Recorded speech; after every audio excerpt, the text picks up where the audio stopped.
ভালো, কিন্তু মুক্তিযুদ্ধকে স্মরণ করতে গেলে, মুক্তিযুদ্ধকে স্বীকার করতে গেলে, এই যে আমার বন্ধুবর মাননীয় সংসদ সদস্য ইকবাল হাসান মোহাম্মদ টুকু যে রিটার্ন সাবমিশন দিল এখান থেকে তো আপনাদের বুঝতে হয় সেই সময়টার জন্য আজকের প্রেক্ষাপটে বিবেচনা করে আপনাদের ৭১-এর কর্মকাণ্ড যে সঠিক ছিল না, ব্যাঠিক ছিল, ভুল ছিল, জনগণের পক্ষে ছিল না, তার জন্য ক্ষমা চাইতে অসুবিধা কি? তার জন্য আপনারা ভুল স্বীকার করতে ক্ষতিটা কি? মানুষ ভুল করে, মানুষই সংশোধন করে।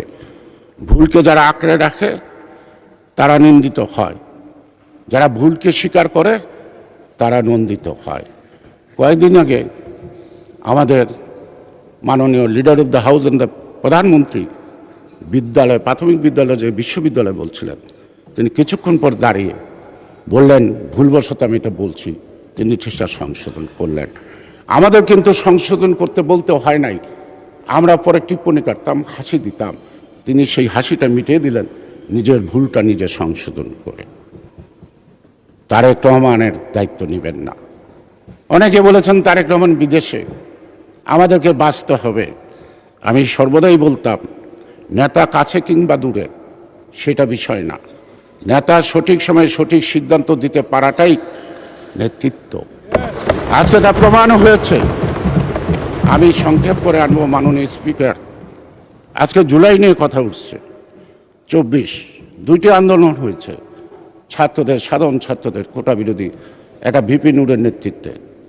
পরবর্তী পর্যায়ে আজকে যারা এখানে মাননীয় সংসদ সদস্য হিসেবে আছেন, যারা সেদিন ডিবি হিসেবে আটক ছিলেন, আপনাদের সাথে বিএনপির অনেক নেতা আটক ছিল।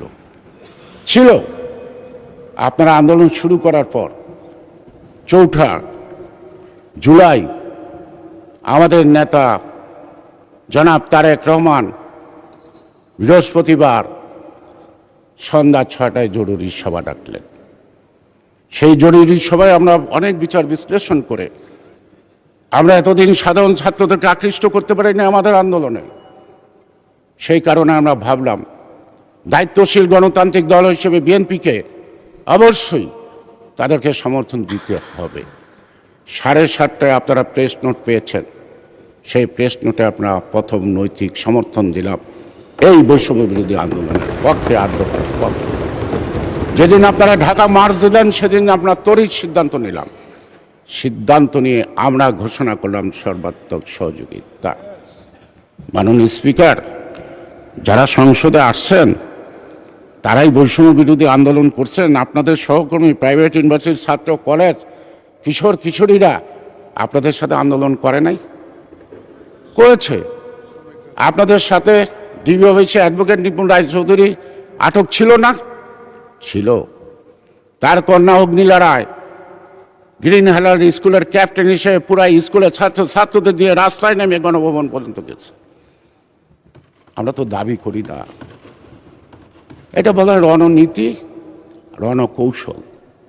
রণনীতিটা আমার ফেসিবাদকে হাত থেকে মুক্ত হইতে হবে, রণকৌশলটা অবস্থার পরিপ্রেক্ষিতে পরিবর্তনশীল হবে।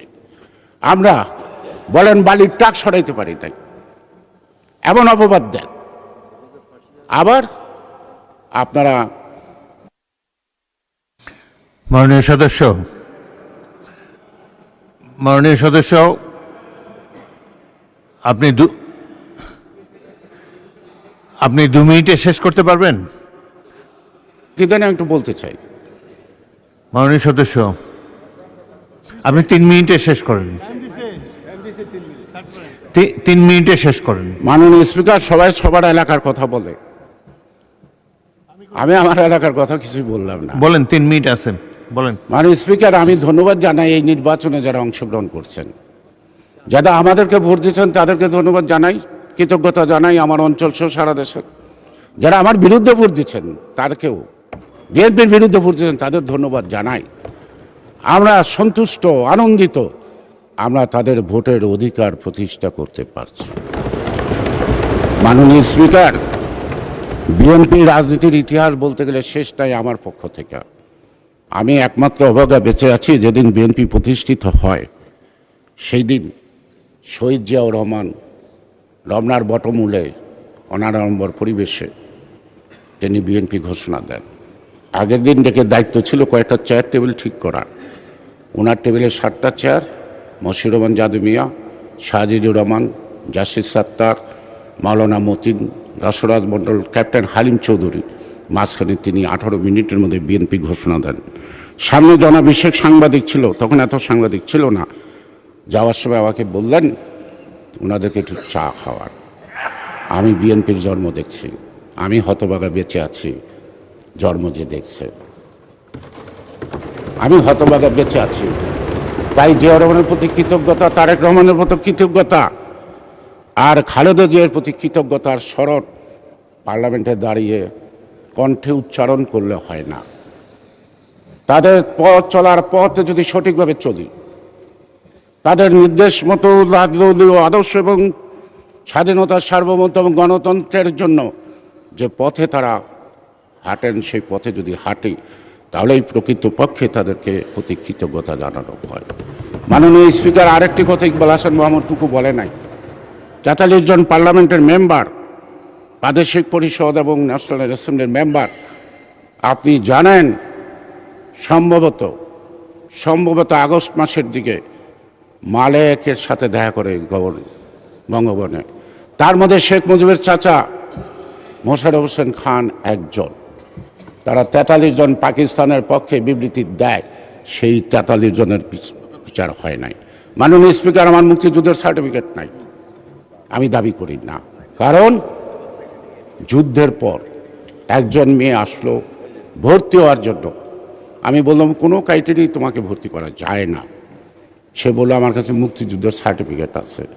তখন তার বাবা কলাবটার একটা জেলখানায়, আমি হতভম্ব বললাম, আমি তাকে ভর্তি করে দিলাম। আমি আমার সার্টিফিকেটটা ছিঁড়ে ফেললাম। আমি মুক্তিযুদ্ধের বিনিময়ে কিছু আশা করার জন্য। বাংলা। ধন্যবাদ মাননীয় সদস্য, ধন্যবাদ আপনাকে।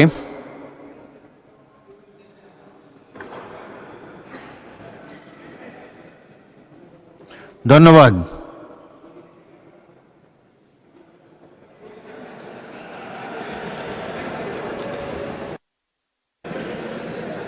মাননীয় সদস্য, আরেক মিনিট টাইম নেন, শেষ হয়ে গেছে। মাননীয় স্পিকার, আমি মিনিটে অনেক কারণে আপনার কাছে সময় চাইতে পারি। আবার বলেন। মাননীয় স্পিকার, আপনি বিপত্নিক, আপনাকে সরাসরি শোক প্রকাশ করতে পারি নাই। আমি তাকে আপা বলে ডাকতাম, কারণ তার ছোট বোন আর আমি একসঙ্গে বিশ্ববিদ্যালয়ে। কিন্তু আপনাকে তাকে আমি ভাবি বলতাম না, আপনাকেও দুলাভাই বলতাম না, আপনাকে ভাই বলি। সে কারণে সেই সুযোগটার জন্য আমি সময় চাই না। মাননীয় স্পিকার, শেষ করেন। আজকে আমরা টাইম কনস্ট্যান্টে আছি, হ্যাঁ, আজান হয়ে যাবে তো। স্বাধীনতা মূল ভিত্তি 16 ডিসেম্বর বিজয় দিবস। আমরা এই জুলাই সনদ প্রত্যেকটি কথার সাথে আমরা একমত, প্রক্রিয়াগত এদিক সেদিক থাকতে পারে। কিন্তু আজকে আমরা বন্ধুদের খুশি করতে পারবো না 5ই আগস্ট বাংলাদেশের